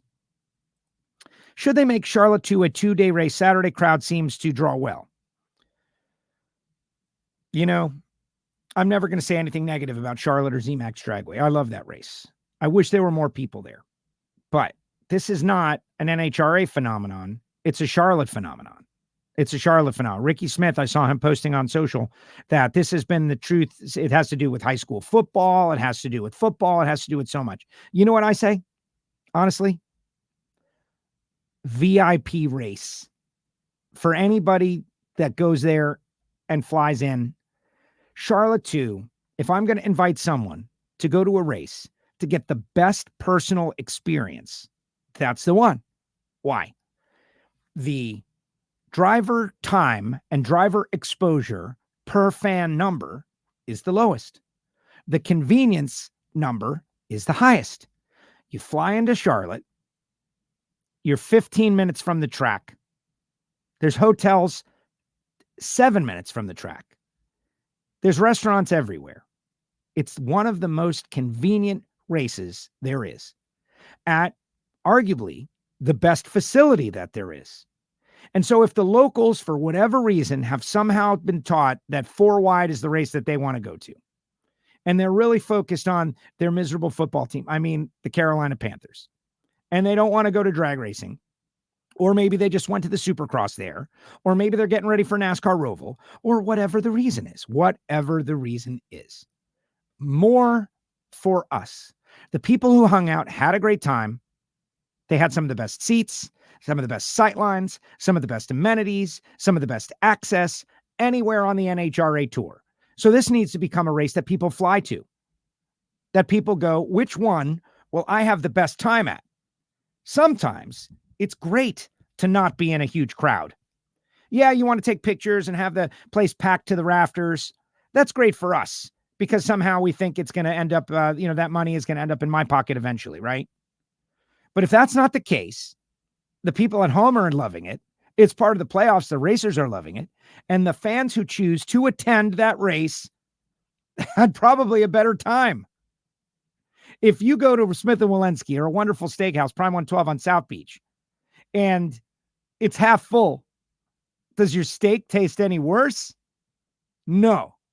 You get a VIP experience. In fact, people, when they go to places that are super popular, pay a premium to get to the part of that place where there are fewer people. It's like a VIP. Now, I am spinning a little bit, but I actually believe it because I was talking to the people on in the stands. I was doing my Parade of Champions. I was up there and I'm looking at those folks. And when I prompted them to say something, they all cheered because they cared, because everybody that was there for the final rounds was a real fan. They flew there, like my friends Nick and Chase from right here in South Florida. They flew there. That was their vacation. They got the Bruton suite. They loved it. They had a blast. Part of it was because they weren't packed in with people. They had space. You're worried about space? You want to be comfortable in the grandstands? Charlotte too, baby. That's the race. Yes, I wish everyone was jam up packed and the fans were uncomfortable. This one, if you're looking for a race to go to, obviously I always say the Stampede of Speed because I'm going to be there for 11 days. And it is one of the premier events on the tour. If you're looking for a second race to go to, Charlotte 2, as convenient as it gets. Cheap to fly to Charlotte, cheap to stay to Charlotte, and you're going to get the best amenities of any place on the tour. So their unfortunate misunderstanding of our sport is your game. Take advantage of it. I like having finals for Lucas Oil Series on Sundays, but that's the only because I am a TV person, all about hitting TV time. Well, that's a big part of it too. The sport has got to finish on time. You've got to finish on time. Great show today. Thanks. I'm happy that the alcohol class is getting some attention. I would like to see more fans and internet on this class. Yeah, me too. All of us. There's a lot going on there. You know, Will Hanna did a whole show for a while inside Top Alcohol. Like he was trying. You know, my opinions, like you can't, what is it? Just like everything else, right? You can't expect others to do for you. You got to do for yourself.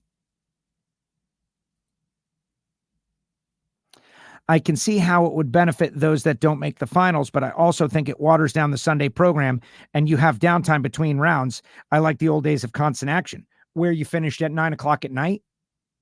Because I remember being at the Gator National several times, 8 o'clock at night, 9 o'clock at night, 7:30 in the darkness. When Scott Coletta flipped over backwards, that was after dark. That's because of the constant action. Incompatible with television. It's incompatible. So you'd rather just hold those sportsman cars till after the Top Fuel finals and then run them and there's nobody in the stands anyway. I don't think the two, it's not an apples to apples comparison. I don't know. I don't think it's a good look that motocross outdraws the NHRA, especially with the younger crowd. Doesn't matter, right? Whether it's a good look or not a good look, they're doing something new. They put dirt all over Bristol and it drew a bunch of people. And then a couple of years later, it petered out. I would want to go see Supercross at ZMAX to check it out, but I'm a drag racing fan. So I would definitely go see Supercross, but I'm a drag racing fan. So whether it's a good look or it's not a good look or whatever, this is the deal, Drag Racing Mayhem. Drag Racing Mayhem, were you in Indy? That's the question. I love the Charlotte facility. It's the best. It's amazing. ZMAX, great facility, great area. Be cool to have sports and racers at the driver intros.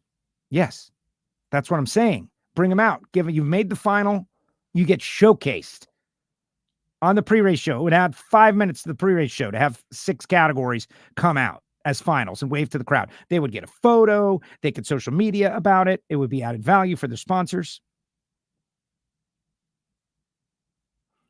Nice comparison, Joe. Kind of like the rain, our finish on a Monday.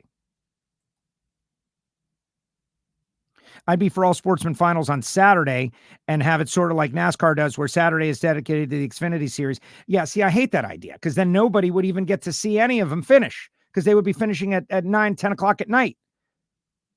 I think that's a terrible idea. Like, it's funny. It's only one round, right? But nobody would know anybody that did anything.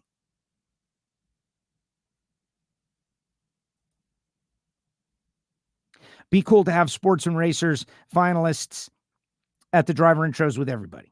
Yeah. Do it before the pros. I want to see the Lucas Oil cars take up the time in between pro rounds. Yeah, but when? When was the last event you were to, D-Mob? There is no time. There is no time. First round concludes. We do some track prep, run pro mod, and top fuel's in the lanes. It's not the same as it was. We've tightened everything up. Do you know why? Because people say the majority of people say they don't want a 9-hour race day. That's old school, very minor group wants a 9-hour race day. Most people are willing to devote 4 hours to something. I hope the weather clears up for this weekend. Yeah, me too. Semifinal on sportsman classes should be on Sunday. And then somebody gets a free shot at the tree, and half of them are buy runs. Why? Who cares? So that the semifinal losers have to stick around, the ones that are on the tough side of the ladder, so that they have to stick around and then drive home, bonsai home on Sunday night to make work. I don't know. I don't see the value in it. Please, what is the value in it? I don't know. Every year it's the same thing. Charlotte 2 is always less than lit. If you want more people, bring a friend. Exactly. I had a nice meal at Garofalo's. I kind of like, I don't want to say it. It's not all about me, but I kind of like it. I kind of like the fact that I can move around. At Maple Grove, I love the fact that it was packed. I want Charlotte to be more packed, but being able to move around is kind of cool too. And it's more for you. Make your tickets, buy your tickets for next year.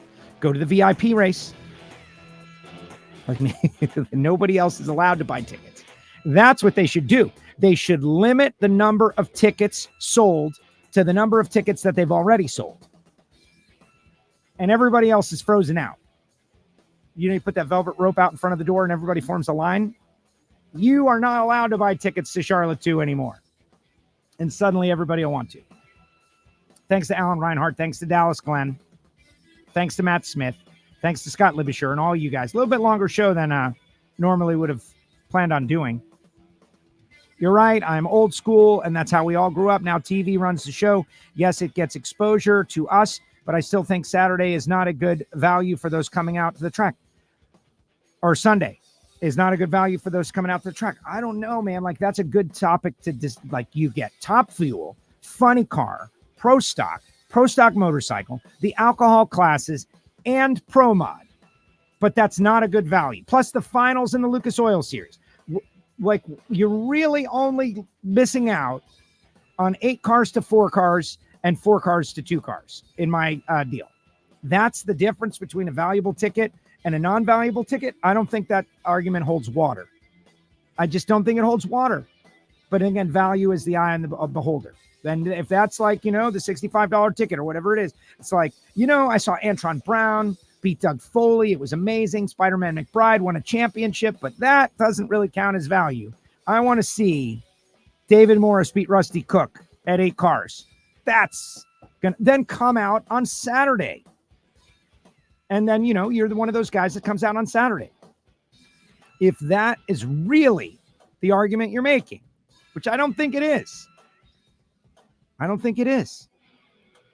All right, guys, fun show. Appreciate all of you. Follow the social. We'll see you in St. Louis. Hit that archive, WFO.